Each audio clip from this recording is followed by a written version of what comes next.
Gender identity, an expression of oneself. It is how you want to be perceived and how others perceive you. Throughout the recent years, the world has mostly accepted this concept, but it definitely had a rocky start. There is a multitude of gender identities that one can identify as, and today we'll be focusing outside of the binary. A brief history of the non-binary. The Western concept of the gender binary states there are only two genders, male or female, so being non-binary sits outside of that black and white view. Non-binary identities can be traced back to around 2000 BCE, that's about 4,000 years ago. From circa 2000 to 1800 BCE, scholars found ancient Egyptian hieroglyphs that appear to represent three genders, a man, a woman, and a third gender, Sekhet. They believe that it represents a gender outside of the binary. There are many other gender-transcendent and non-binary terms from the pre-1500s to the present day, such as Two-Spirit from the North American indigenous peoples, Muxe from the Zapotec community in Oaxaca, Mexico, and Bisu from the Bugis people of South Sulawesi, Indonesia. They actually believed in 5 genders. It's all this that portrays the historical background of the separation from the binary. So, being non-binary is truly old news, but why is it so modern to us? Well, like most of the queer community, it's the oppression from society that causes them to stay closeted. Though it is more or less socially accepted nowadays, the consequences for being queer in the past were a little extreme, and some still are today. Today we'll be talking to a member of the queer community, Eden, who identifies as non-binary.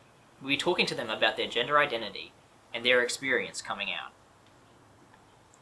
Welcome. So I thought I'd start by asking you what your pronouns are. Yeah, mine are they, them. Yours? He, him. Nice. So in your words, what does it mean to be non-binary? Yeah, so for me, being non-binary is kind of on a spectrum. So there's one end is masculinity and one end is femininity. So people can identify anywhere along that spectrum. Some people identify outside of it. And for me, I would say I either identify outside of it or in the middle. I don't really connect with masculinity or femininity.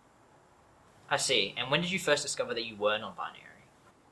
So for me, that was in about grade 8. I'd met some other queer people and that kind of explained the way that I was feeling about my gender, that I didn't really feel like I fit in the binary. So that was when I started to question things about my identity. That's interesting. Can you tell me more? Yeah, so as I said, in grade 8, I started experimenting with different pronouns and labels. So with my close friends at school, I started having them address me by different names and, like I said, different labels. So I was identifying as quite a few different things as I was trying to figure out what I was. And I realised that all of the labels that I was using were under the non-binary umbrella, and so I ended up just sticking with that one and use that to describe myself. Coming out. Coming out is the process in which a person of the queer community reveals their sexual or gender identity to someone else who doesn't know. Coming out can be difficult for people whose friends and families aren't very supportive, so most stay in the closet. So if it's not too intrusive, can I ask what it was like when you first came out? Yeah, so I first came out pretty soon after I realised that I was somewhere on the non-binary spectrum. So I came out to my friends first, so we could figure out like what I felt was true to myself. And then a couple months after that, after I felt pretty secure in it, I came out to my mum and that side of the family, and then I came out to my dad's side of the family a few months after that. And is everybody in your life accepting about this? Most people are, so all of my close friends are very accepting. My whole mum's side of the family is very accepting. My dad's side isn't, very much like just my dad himself, isn't very accepting of me being non-binary. Is it difficult to deal with the people closest to you being unaccepting? Yeah, like it is quite difficult, especially with people that are like close in your life, like my dad. And so, I just try to do my best to explain, because a lot of the time I think people aren't accepting because they don't understand what it is. So I tried like my best to explain and give him literature and resources, and I realised I think I'd spent about 2-3 years talking to him that none of it was getting through, so I ended up just cutting contact for my own health.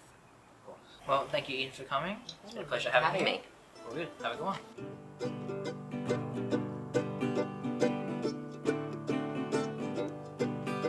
Though there are many hardships with finding and nurturing your own identity, you'll find that being yourself is the greatest reward for those risks.